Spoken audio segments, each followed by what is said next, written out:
Welcome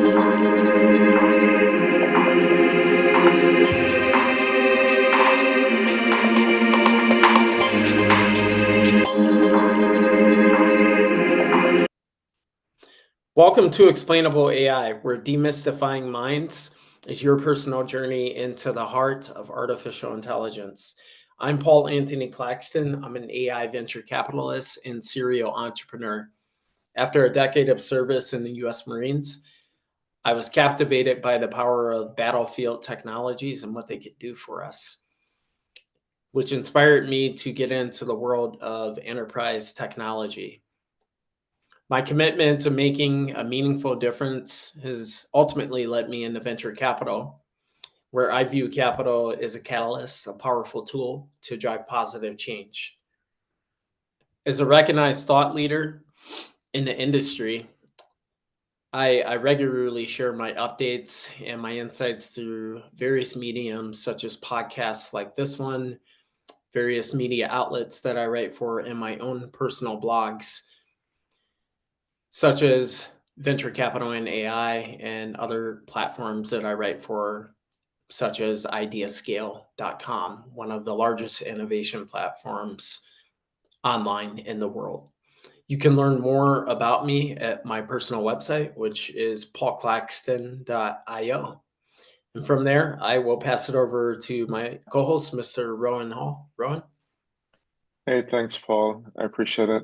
So my name is Rohan Hall, and I'm the co-host of Explainable AI. I'm a serial entrepreneur and advocate for conscious entrepreneurship. I help businesses leverage AI for efficiency and growth, and I've founded the Ninja CEO Foundation to bring AI education to underserved communities. We are launching Podcast Monster next week, which I'm super excited about, as well as Traffic Monster, which are just really cool technologies. One to help entrepreneurs to grow their business, and one that's focused on podcast and podcast hosts to leverage their podcast for scalability and growth as well. To learn more about me and to connect with me, just go to rohanhall.com. Just rohanhall.com. You can find everything about me there. And looking forward to connecting with everyone that's listening to this podcast as well. Thanks, Rohan. Today, we're welcomed by guest Amit Pradhan. Amit, would you mind just taking a few moments to tell us about yourself and your background? Sure, Paul, Rohan, thank you for having me. A real pleasure. My name is Amit Pradhan. I am the CEO and founder of Rainfall, the world's first self-sovereign AI platform. I also invest in the world of AI through my fund, Jet Ventures. I've been involved in the decentralized movement for over a decade now. I was co-founder and president of the Silicon Valley Blockchain Society. I sit on the Global Mobility Council of BMW, and I also sit on the board of the Norwegian Refugee Council, which is the frontier refugee agency in the world. Today, we have about 12.5 million refugees in our camps at points of most conflict. You can imagine the border of Syria, in Yemen, Afghanistan, Gaza, wherever there's conflict, an apolitical organization that can go in and help. And I mentioned both those things because my deep belief is that I invest, create, and influence in people and projects that create a net positive impact on the humans they intend to serve. And you can serve a human at $1,000 a minute, and you can serve humans in the form of impacting their lives positively, even when they're the most vulnerable, as you would imagine in the refugee camps of the organization I sit on the board of. And so my true belief is that the real power of exponential technology, frontier tech, as all of us are involved in, AI being, quote unquote, the foundational model of all of that, is so that we can use that power at scale to solve the big challenging problems.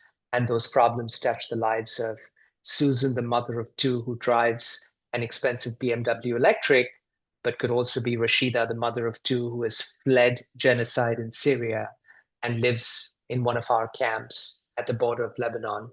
And that is my mission and my purpose. I love it. That's amazing. I mean, and that's one of the reasons why I decided to co-host this podcast with Rowan is to talk with more individuals like yourself that are involved in AI and want to have ultimately want to leverage AI and want to incorporate AI into our society with a net positive impact. I love that. And I'm going to quote that, just net positive impact. That's huge, which leads into my next question. In terms of AI's role in society, we're looking more and more to AI in our society with regards to our personal and our professional lives and endeavors. How do you see AI reshaping? It's already reshaping society, but in your mind, like how has AI already reshaped society, and what are some ways or perspectives that maybe you have that it will continue to reshape AI as we go forward in the future? In many ways, like I said earlier, like AI has become quote unquote the foundational model on which we're now building and living modern society. And if you went back about 5 years and you asked the average person what they knew about I would wager that 9 out of 10 people would quote 1 of 10 Hollywood movies where there was a relationship to AI, right? So you started with Terminator and you moved up the value chain and we got to her. And that was the relationship. And I call that Hollywood AI. It's that interpretation that a lot of the people who then end up watching the downstream impact of the movies, that's their mindset. And then with the advent of this thing called ChatGPT that everyone got excited about, because in their minds, that was the first time they could interact with AI, right? That was the first time that I could go in and put in a prompt, and lo and behold, some form of content would show up. And the average person felt like they had some sort of command and control over AI. But the reality is that AI had touched the average person's life in significant ways already, right? If you have a Facebook account or an Instagram account, the feeds that you saw were already being tailored by AI. But in that case, AI was happening to you. And so you didn't realize that AI was already an intrinsic part of your life, right? We see the stories we see, not because we want to see them, but because of our demographics and behaviors, creating the kind of algorithmic delivery of content to us. And we can argue, going back to that point, which I like that you repeated that piece of net positive impact. I would say that part of AI happening to us arguably is net negative impact, because a Facebook that was effectively intended to connect the world ended up actually dividing the world, and it has created more isolation than it has created inspiration. Instagram feeds have created more desire and want and lack of satisfaction with your own life.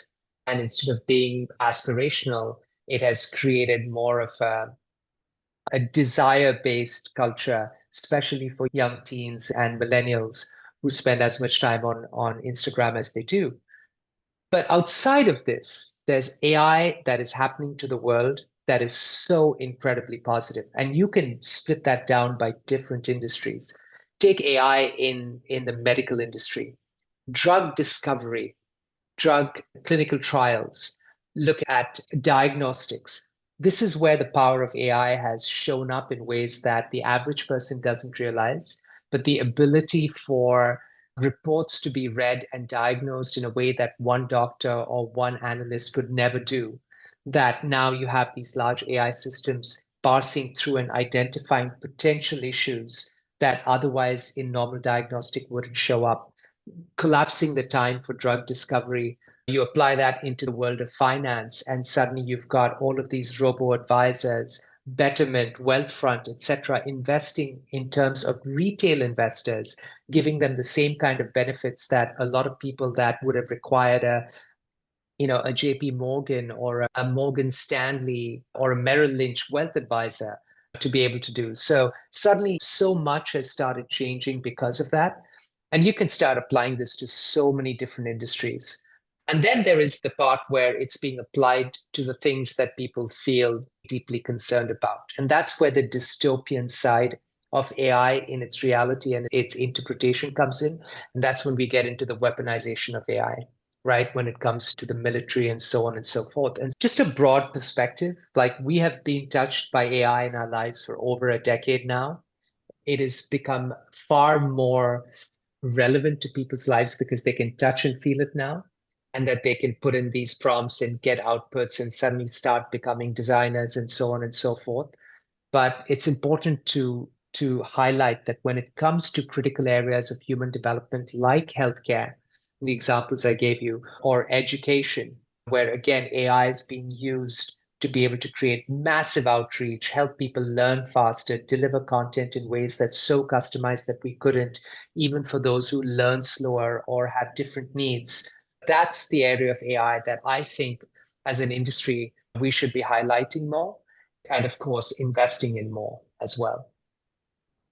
Absolutely. And I want to dig into just, you gave us almost a, you almost gave us a class on at a professor level economically, and just in terms of just general human activity, what's going on with AI. And I just want to ask one more question. I want to talk about one more thing before, because I want Rohan to add some commentary to everything that we've discussed so far. But you mentioned some things that brought some previous thoughts of mine from a couple to mind from a couple of days ago. Some things that I've written about, some things that I've already talked about. And the thing is that what does AI do? I think that we can't possibly know what it is until we know exactly what it does. I've previously written about, say, for example, air. Most people will associate air with oxygen, but I would say that unless you're an environmentalist, like a scientist for the environment, a lot of people probably wouldn't know that air is actually majority made up of nitrogen, not oxygen. And we know what air does, but knowing what AI or knowing what air is does not really move the needle forward for us. It's knowing what a hurricane can do or a tornado can do, and what massive amounts of air can do at highly concentrated and centralized levels, and the damage that can impose, or knowing the good that air can do, the cooling effect, for example, that air has. So it's important for us to know what air does, and just the same, it's important for us to know what AI does. And the way, some of the things that you mentioned, how it's affecting us in various ways, from healthcare to just everyday business to our personal lives, et cetera, et cetera. I really think it's important that we know the 5 Ws: who, what, when, and where, in terms of AI. Who's using AI? Who's it affecting? Where are we using it? Why are we using it? Et cetera, et cetera. You get it. With that being said, I think I did a poll recently in one of my writings, and I just asked 5 people, what do you think AI is? And I got, some of these people are very astute. One of them is a doctor, all the way down to a 22-year-old. And I got all varying answers. And it is these conflicting viewpoints that has us in situations where we don't know how to regulate AI, we don't know how to implement, we can't agree, right? So we're at a point of dissension, so to speak. And we need to get to a point of consensus, because sometimes we know when we're using AI. And I think you have made reference to the fact sometimes people don't know when they're using AI. And then we know of hypothetical situations where we might be using AI. And we know of those hypothetical situations where they can result in either good or bad scenarios. I think the important thing is that we implement measurements, just like you do in any sort of business scenario where you're making decisions. Does the collateral damage or the bad outweigh the good? And if it does, you don't do it, right? And I just wanted to kind of put some of those pointers out there. And then, as a segue into my last question before passing it over to Rohan, in terms of AI, it's really influencing a lot of what we do in life. It's influencing human behavior and decision making, both positively and negatively. So, with that being said, what do you feel maybe are some of the key challenges so that we can successfully scale and progress AI forward so that ultimately that good outweighs the bad in all aspects. Yeah, agreed. No, I completely concur with A, kind of your reference point. B, a good way to think about AI from the perspective of, there's two ways to think of it. One is, how it influences us, to your question, both in a positive and negative way, including in terms of how we live, behaviors, actions, right? And then there's the other piece, which is the AI in and of itself. What are the issues around it, right? And does how we build influence how AI gets built, and therefore, by that virtue, how it affects us. So it's this interesting cycle. And we can go into as much detail as we have time for and you choose to, but I'll give you a little metaphor that is an easy way to think of those two pieces. You take the current world of generative AI, right? So you take your LLMs, and that's what gave birth to the current iterations of most of these GPTs that we're looking at. And, in many ways, one piece of the issue is the outputs, right? So that's starting to come into a lot of legislative challenges. Are there copyright, trademark, work product violations in the output from a GPT? Now, I put in the prompts and it uses the training data it was trained on, and it comes back and it gives me outputs. And does that start to infringe on Sarah Silverman's IP or Scarlett Johansson? And you've seen some of these cases, right? That's an example of output. And that is a good way of thinking of, look, how is AI being built in the right way? And what does that output have in terms of implications? But to that behavioral piece, the metaphor I want to stay with is when you start thinking about the outcomes. And I remember in one of my keynotes not too long ago, about 30 days ago in Brussels, I talked about the difference between output and all of the challenges and outcomes, because that's where some of the behavioral impact comes in. And I gave this specific example and I said, the day a young teen frustrated with his or her context in conversation with a GPT gets the advice that, given your circumstances, I can understand why you feel like life is not worth living, and it's a tough life, and that teen goes ahead and commits suicide, that we're going to start looking at outcomes. And that, to your core question, is we start looking at the impact of behavioral outcomes based on what the AI is generating. And when it comes to subtle things that don't affect the average person, it's going to be a lot of intelligent conversation debating the nuances and the impact. But once you have an outcome where someone commits suicide because of a conversation with the GPT, all the subtlety and nuance goes out the door. And you get school of public opinion as well as regulatory frameworks bearing down on you. And at that point, they're not reasonable. At that point, they're hammer, not chisel. And in many ways, by the way, to that example last week, that came, unfortunately, terrible story, but it actually happened. A teen committed suicide. The parents are suing both character AI, which created the visualization of the GPT, as well as Google Gemini, so Google, because that was the AI that was powering it. We'll see where this all goes, but my prediction is watch out for one hell of a public firestorm that's going to come as a byproduct of it. But you can apply the same thing from a positive viewpoint. So the way that we look at AI and AI behaviors in the Rainfall platform. So Rainfall essentially generates a personal intelligence model for each human being, and that intelligence model is real time. So if, for example, you drove your BMW M3 with its big engine to work one day, the next day you took your electric, and the third day you rode your bicycle, your personal intelligence model is able to capture your change in behavior, right? That's what our AI is doing. And what we're doing with that is we're actually providing that anonymously to carbon credit platforms that can actually measure what that means in carbon reduction, because obviously we can't, that's not what Rainfall is.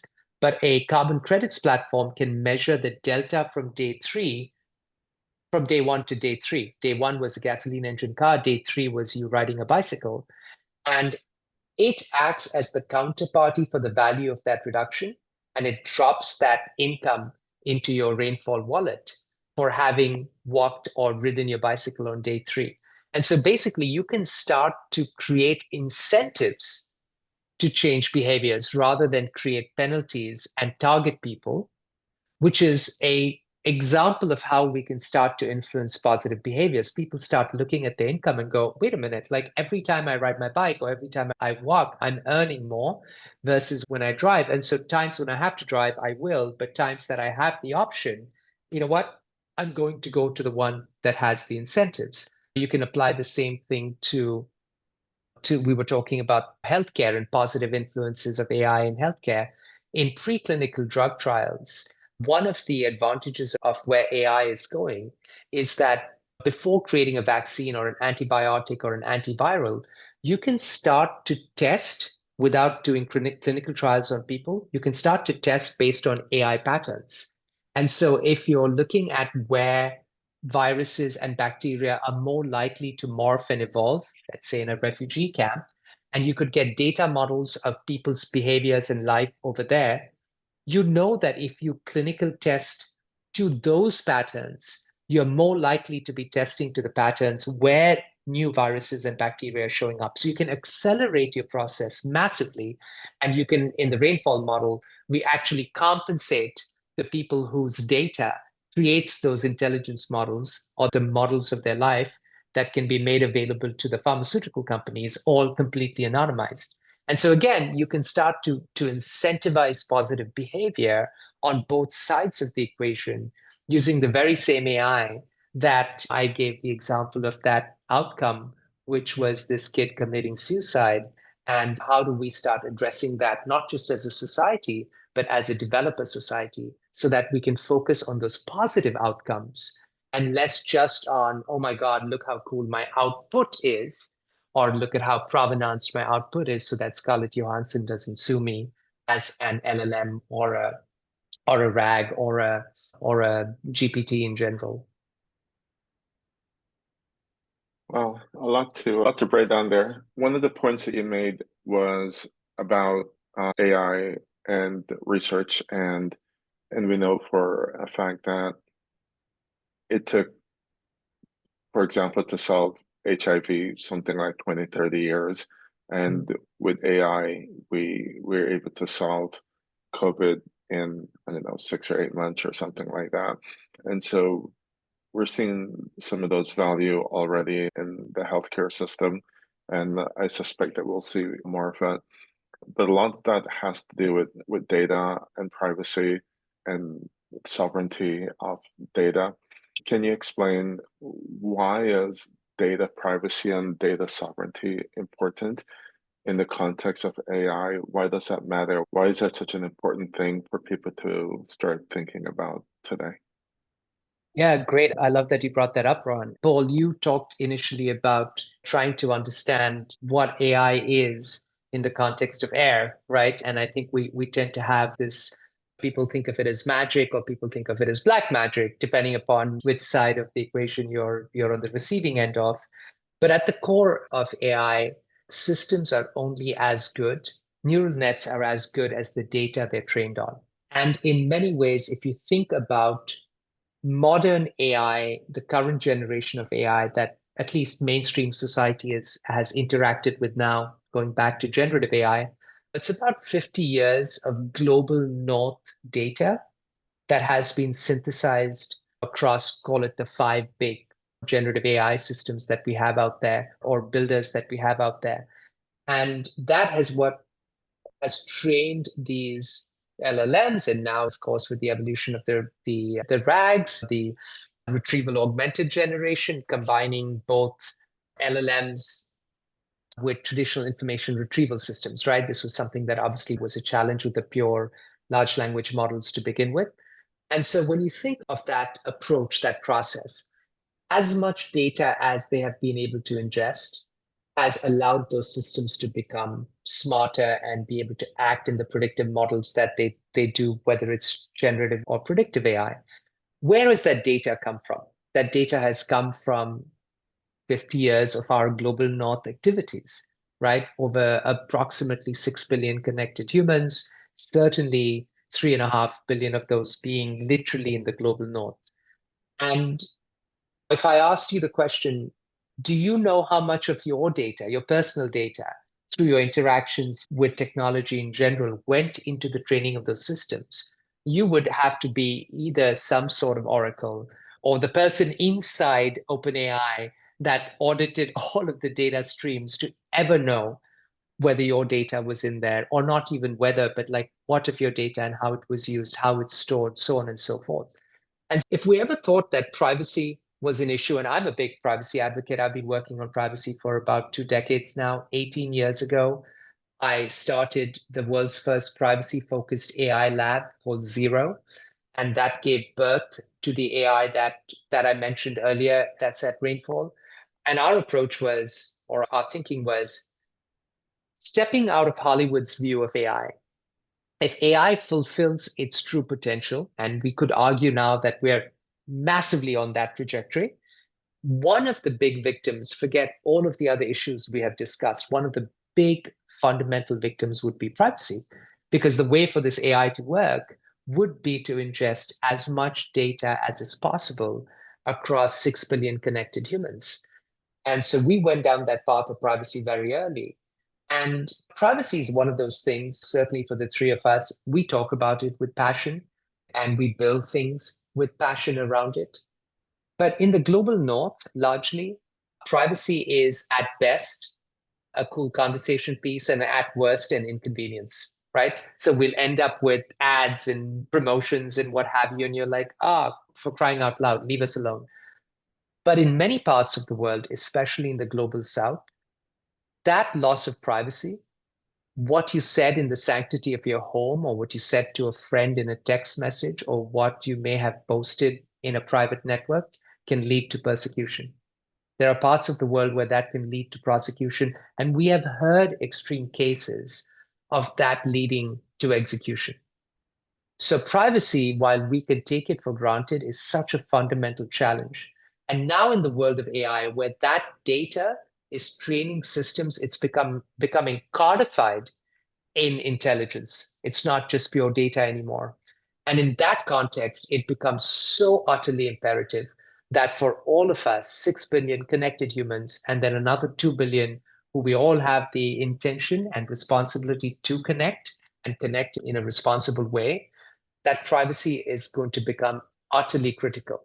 And so how AI systems are trained going forward, how data is used, how do we make sure that personally identifiable information in our data cannot be used unless we permission it, and even so should only be used when absolutely critical. And I would make the argument that 99% of the times it is not absolutely critical, that we would actually have a more responsible AI framework that wouldn't ingest our private information in the way that's being done today. And when it is done, and like concatenating your question about privacy, Rohan, is that it's still our data.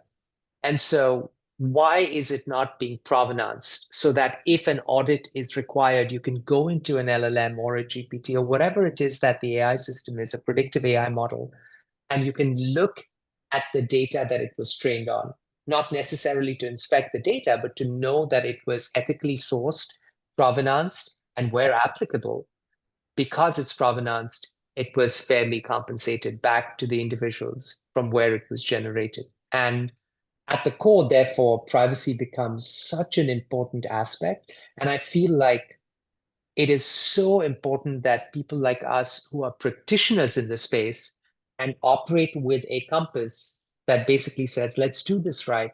It's imperative for us to start making the case and creating the education and the distribution of that education for the average person who maybe doesn't understand the implications of loss of privacy and how their data is being used to train these codified systems of the future, that they start to recognize why privacy is important. And then again, going back to that earlier point, school of public opinion combined with regulatory frameworks, they come together at one point and we start having a more responsible regulatory framework and incentive framework for whether it's small startups, the future builders, or whether it is the large big tech companies, that they start changing their view on privacy and the use of data.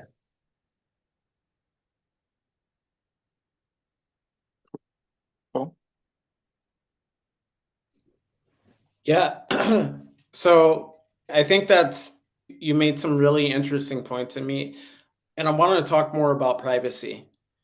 So a lot of AI technologies that we interact with, they don't incorporate or necessarily leverage blockchain methodology or blockchain technologies. There's several LLMs that we know of today, right? That they don't leverage blockchain technologies in the effort of increasing trust with the data that we share, the ideas, the things in our head that we share, trust and privacy. I want to talk about what your thoughts are on how maybe blockchain can help support the privacy effort. I thought you had brought up a good point. In some countries, when you share certain things, you're subject to persecution, and people need to be protected because that is, America can't be the only country for freedom of speech. People should be able to, to share and express their opinions and things like that without fear of persecution or ridicule. So I think blockchain could maybe help. What are your thoughts there? Absolutely. I think on a wider spectrum, decentralization of AI is an absolutely critical approach, right? We need to take the centralized models of AI and limit them to where they are very useful and relevant, being centralized models, especially in enterprises. I think when it comes to consumer tech or consumer facing AI, we need to start moving towards models that start getting decentralized, decentralizing the control, decentralizing the compute and infrastructure. And there you start seeing the usefulness of the blockchain. I'll use, obviously, I'm a big believer in putting my money and development dollars in where my mouth is. And something that we did right from the outset with Rainfall, where we basically said, none of the raw data should leave the user's control, agency. All of the compute from an AI perspective should happen on the edge and in a decentralized framework. Rainfall should have no servers so that we can't be that point of control, but also therefore the point of failure to be the guardian of people's data. I always say, show me a tyrant dictator and I'll show you a one-time freedom fighter. Show me someone's terrorist, I'll show you someone's freedom fighter. So the reality is that just being the good person, the good guy, is not good enough, right? Architecturally, structurally, you need to make sure that is never the case, that you can't inure so much power and control to just one party that becomes the absolute arbiter of some of these fundamental challenges. And therein, the blockchain becomes really powerful. So in the Rainfall example, all of our intelligence sits in a decentralized framework. That's our decentralized verse. And it's powered by blind compute. Even Rainfall doesn't see what it's computing. Data remains in the sovereignty and control of its users. And then, of course, in the Rainfall model, the economics in your back to each user. And stepping outside just of Rainfall, we built it to be like a blueprint for the industry, not just in terms of a company by itself, but the idea that we can unlock the capabilities of the blockchain to decentralize some of that value, not necessarily just storage. It may not be the most elegant place to store, but you can decentralize some of the value and the control. You can create incentives in the form of currency around that AI, again, sitting on top of that, the blockchain. And I feel like in many ways, because I do straddle both sides of the world, I was very early on in promoting the decentralized world, as well as a very early AI practitioner. My take is very simple. I think AI without decentralization, without leveraging the blockchain, isn't a sustainable future for AI. And the blockchain, without the use of AI, is not a sustainable future for the blockchain.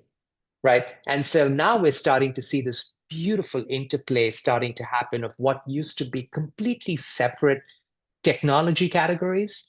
Oh, yeah, we're a quantum infrastructure play.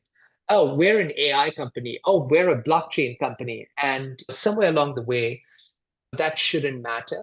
And you spoke about the 5 Ws, and I've got a very similar kind of approach to that, Paul, where if you think about current past 40 years of Silicon Valley innovation, and I don't mean Silicon Valley just as location, I mean as a state of mind, because obviously you can have that in London and New York, but the innovation centers of the world, they have been driven largely by young, talented engineers finding a what and a how. So I've got this cool platform, right? And it's an AI whatever, or it's a blockchain layer one. And this is how we built it. We've used the latest in RAG and whatever, right? And my answer to that is kudos, cool, looks awesome, wonderful t-shirt, love the hat.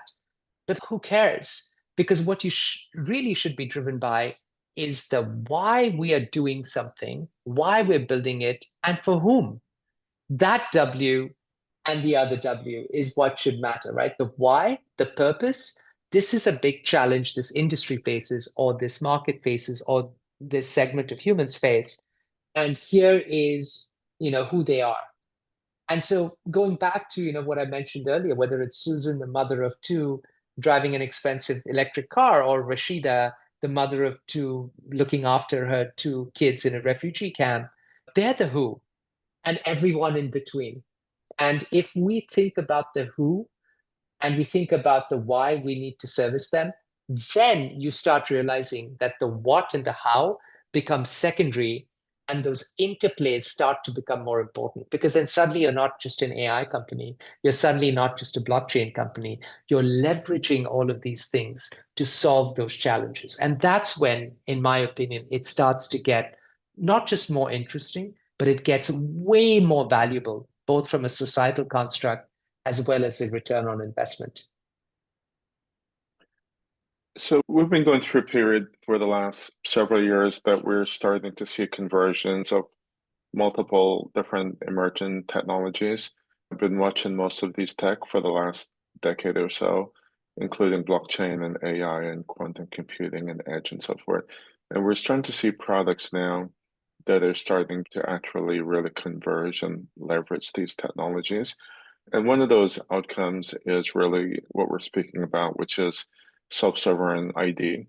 And the concept of self-sovereign ID is that I own my data and I can leverage my data and I can monetize my data and I control my data.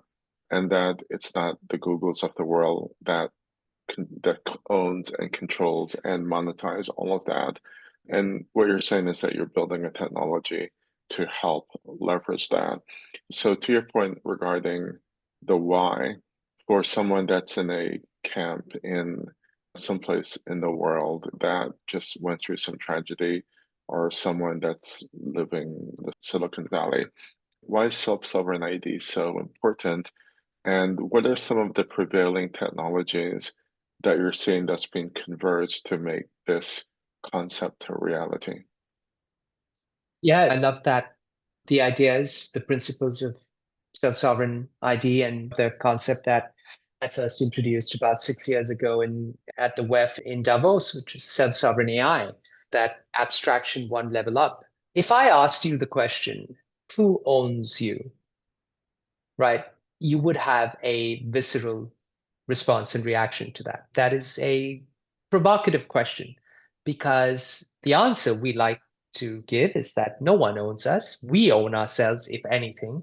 We are grateful to our parents. We are loyal to our partners and friends. We are responsible for our children, but neither do we own them, nor do they own us. And the inconvenient truth, though, is that in the world that we live today, where that life that we live as self-sovereign human beings, owned by nobody, literally every step we take generates a digital footprint today. There isn't a data event that is not generated everywhere we go, everything we do. everyone we're with.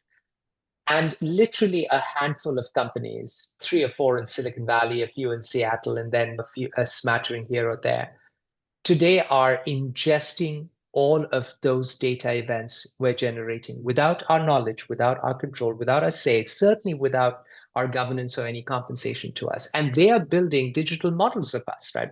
We've heard multiple terms. We've got the digital twins that deal more with kind of physical structures. We've got avatars and digital representations of us.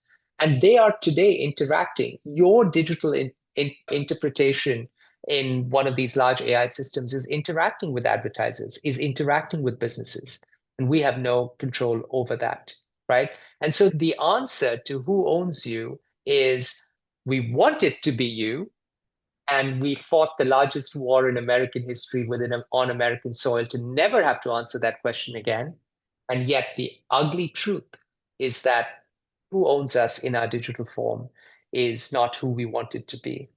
And so if you think about how we solve for that, we start off with fundamental principles of self-sovereignty, therefore self-sovereign ID. Why is our ID held and owned by a handful of companies? And from that ID, which is where the data is emanating under, why is it going into AI systems that belong to OpenAI or belong to Microsoft or belong to Google and training their systems to create the value that they create, provide the services they provide, and create the income that they generate? Big tech has generated close to the GDP of Germany in income from what raw material?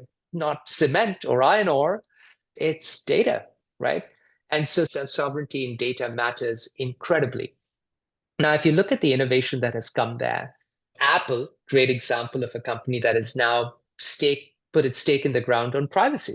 You think privacy, people think Apple, which is kudos to Apple for doing the branding and the work down there. And they've created what they're now calling personal AI, personal intelligence. Again, branding geniuses.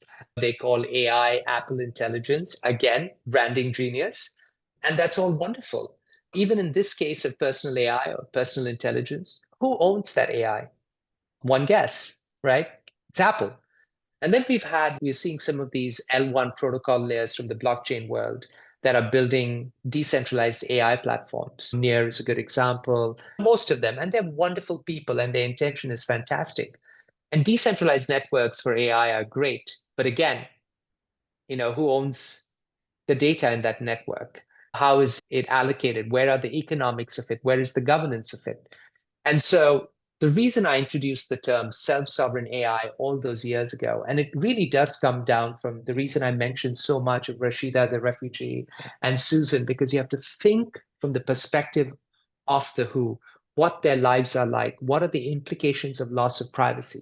Can the implication of loss of privacy for Rashida result in a genocidal dictator being able to target her and others in a camp, for example? And that's why self-sovereignty starts to become so critical. So what is self-sovereign AI that's different from personal AI or decentralized AI? If you took a Venn diagram, self-sovereign AI would be personal AI. It's important for it to be the representation of each one of us. It should run on distributed and decentralized compute and storage. Great, decentralized AI. But all of that AI, where it touches my life, that personal AI should belong to me, should run between my control. I should have governance over it. And economics from it have to inure back to me. There might be platform fees, etc., along the way, but the economics belong to me. That is true self-sovereign AI because that is how we operate in the physical world. You own you. The activities you do are in your control. You can be as responsible or irresponsible about them. And when you go and do work, when you provide, whether it is manual or mental labor, when you provide your expertise, that income comes to you, and there might be platform fees and whatever else, and someone might make a lot of money out of that. But the income inures back to you. And so those are the basics of self-sovereign AI. And when we built Rainfall, we were like, we'll put our money where our mouth is. It's the world's first self-sovereign AI platform, where the AI not only runs entirely on the user's device, but the governance and the economics entirely belong to the user. So what's really interesting is at the point of downloading the Rainfall app or getting it through a We have an SDK version, so you can get it through a partner business. That AI becomes yours from the point that you download it and set up your self-sovereign ID and you start building. Because the outcome of that, to your point, Rohan, is that raw data that we're generating constantly, those data events, every step we take, every breath we take, no one's watching me, right? To flip around that beautiful song. And so basically, you have an abstracted intelligence model that's building about me. Going back a little bit to that idea of AI, centralized AI being the superbrain, 5 competing superbrains trained on 40, 50 years of global north data from people of multiple colors, creating this one beige colored brain that knows so much about so much and enough about each one of us to be bad for privacy, but not be good enough for hyperpersonalization, right? And now, if it was your own intelligence model that knew everything about you, learned about everything you do, your behaviors, your patterns, your preferences, but abstracted that raw data into intelligence, and that intelligence contained no personally identifiable information, acted as your representative, your agent, and then interacted with other agents, other AIs, including LLMs, and provided them pre-provenance, pre-packaged, privacy-preserving knowledge about my specific needs without them knowing who I am, they can deliver back to me extreme hyper-personalization without the creepy shit. And that's when we start building on principles of self-sovereignty, self-sovereign ID, self-sovereign AI, and from that, all of the benefits that inure back to each one of us. And this is not to take away from the efficacy of the examples we took earlier of how AI is impacting the world. It's actually to add to them, to create more of a sustainable value. Because remember, as we talked about data in the question around privacy, AI will get smarter, better, more effective the more data it has. And so actually, from our lives, if we can provide more data, but done responsibly, packaged into these anonymized blind compute-based models, the LLMs, the GPTs, AI systems of different businesses, health systems will actually have more knowledge and will be able to deliver better output in their centralized models, but integrated beautifully with a responsible, decentralized world that is completely self-sovereign in nature. Cool. Well, Yeah, we're getting towards the end of an hour, so yeah, we sure. are. I just want to capitalize on some of what you said. I mean, I like what you had to say because I actually have some of the same trains of thought.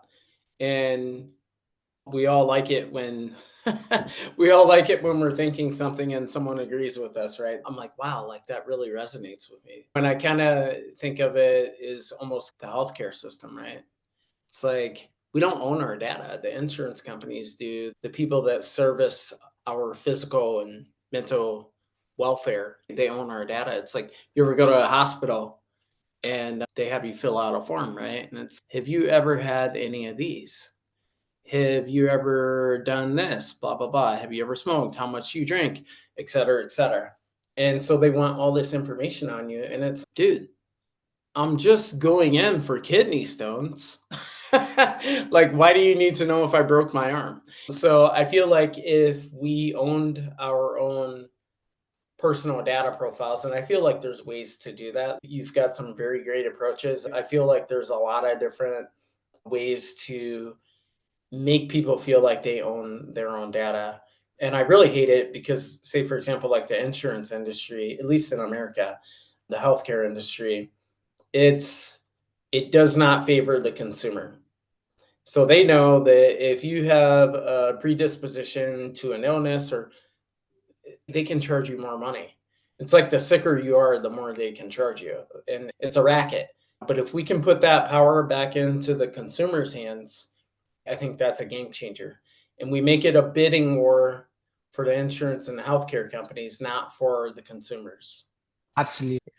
Yeah. And to that point, like those are really good examples of places where it's such an easy easy fit that actually benefits both parties. Because in most cases, businesses that get all of this data don't need 90% of it. So if you look at principles of zero knowledge proofs, I love that simple example, right? To the people who are not tech industry folk, you walk to a bar in the US, the bouncer needs to ask you for ID, right? When he looks at your ID, he doesn't need to know whether you're a donor. He doesn't even need to see your name. And actually, he doesn't need to see your birth date either or address. He just needs that driver's license to go green in the context of what the bar needs, which is you need to be above 21, right?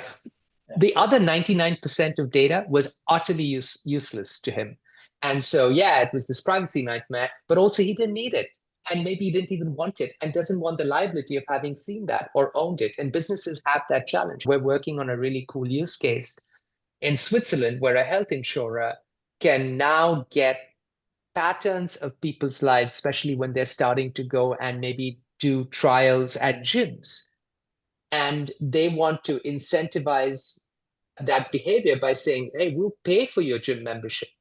Because guess what? Prevention is much cheaper than that person then going in and needing treatment for things that could have been prevented by just being healthier, by being fitter. You take a simple example of, let's say you go in and you use Apple Pay at a cafe. What does the issuer know about what you just did? They know that you spent $12 at 2 p.m. at this vendor, right? That is what they know. What they don't know is that you and I went in together without knowing who I am or needing to know who I am. They don't know that we got double shot espressos and that after that, we do this on Monday and Friday. And after that, we go to the gym. But because we don't pay at the gym every day, they don't know that we did that. And that after the gym, we go and get vegan protein smoothies because I have a dairy allergy, again, without knowing who I am. And I treat for the protein smoothies. So they don't know that transaction happened because I use a different issuer. And so they don't have a good understanding of you. That hyper personalization for you without creepy stuff can happen in such a beautiful way when we apply these tenets of self-sovereign AI, of this intelligence that can be delivered. And we can do it in a way that is anonymized. We can do it in a way that is real time. And in all of this, you and I should be compensated because the intelligence that was generated to make the business learn better about us, upsell us, cross-sell us, should inure to our benefit as income as well. And so these are not utopian principles. We're obviously rolling this out, but to your point of healthcare, financial services, these are just concrete examples of where we can interplay and integrate self-sovereign AI for consumers with the deep benefit in real time to businesses. 100%. Yeah. Great points. I loved having this show with you. I really enjoyed it with you and Rohan. We talked about some really interesting and provocative, intriguing things, very informative. I think our users will very much enjoy it. With all that being said, time really isn't on our side. We're nearing the hour here. I think we can begin to wrap things up perhaps. But before we end things, just if you have any closing thoughts, Emmy, and then if you just want to leave us off with how, if you would like people to get a hold of you, how they may be able to get a hold of you, and then we can close out and say goodbye to everyone. Yeah, thank you. Just thoroughly enjoyed the conversation, and it's just lovely to speak to a peer group that thinks in big, long-term mindsets. And when you apply that lens of a 10-year vision, it's so invigorating. So I'm full of gratitude for both of you and obviously the work you're doing and the conversations we're having. I'm a big fan of philosophy, and there's two quotes I'd love to share that are my favorites. We're at this inflection moment, I feel, where we've reached that interesting time where, like I said earlier, the school of public opinion and regulatory frameworks are converging around some of these important issues with AI. And Buckminster Fuller said it beautifully when he said, we are called to be the architects of the future, not its victims. And such a great opportunity for us to, in all of the different ways that we can, be the architects of that long-term responsible future. Because at the end of the day, and this is a quote by one of my favorite philosophers, Ramdas, at the end of the day, we're just walking each other home.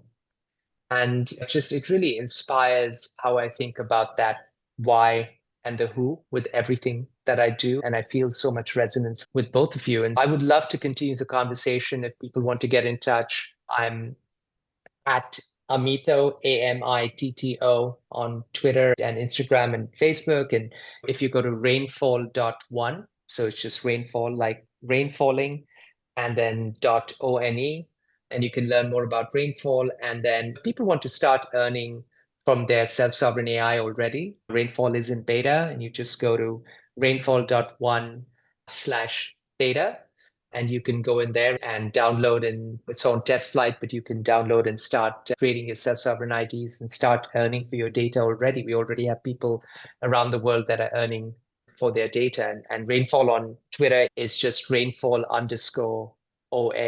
So yeah, please give us a follow. And we put out a lot of thoughtful educational content on a regular basis as well. Wonderful. I will certainly do that. And I hope our listeners do. I hope everyone took notes, and particularly on Amit and his background and Rainfall.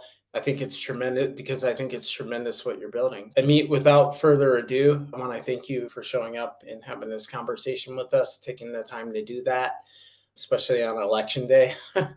And Rohan, thank you as my co-host as well. To all our listeners, if you would like to be a guest on our podcast here, Explainable AI, you can reach me, Paul Anthony Claxton, on LinkedIn, or Rohan Hall on LinkedIn, and in my website, paulclaxton.io, as well as Rohan's website. So without further ado, Rohan, do you have anything else before we Yeah, I just wanted to just say thanks, Amit, for coming on. We're both coming from similar places in the blockchain world, and privacy and self-sovereignty and decentralization. And it's great to see how you're putting that together in your Rainfall product. So, and I definitely believe that there's a need for this, and that the future will be self-sovereignty in the different combination of these emergent technologies. So I think that's really cool. Great conversation. Really enjoyed it. And anyone that would like to reach out to me, just rohanhall.com or on LinkedIn. And thanks again, everyone. Really appreciate it. Thank you. Thank you all. Bye.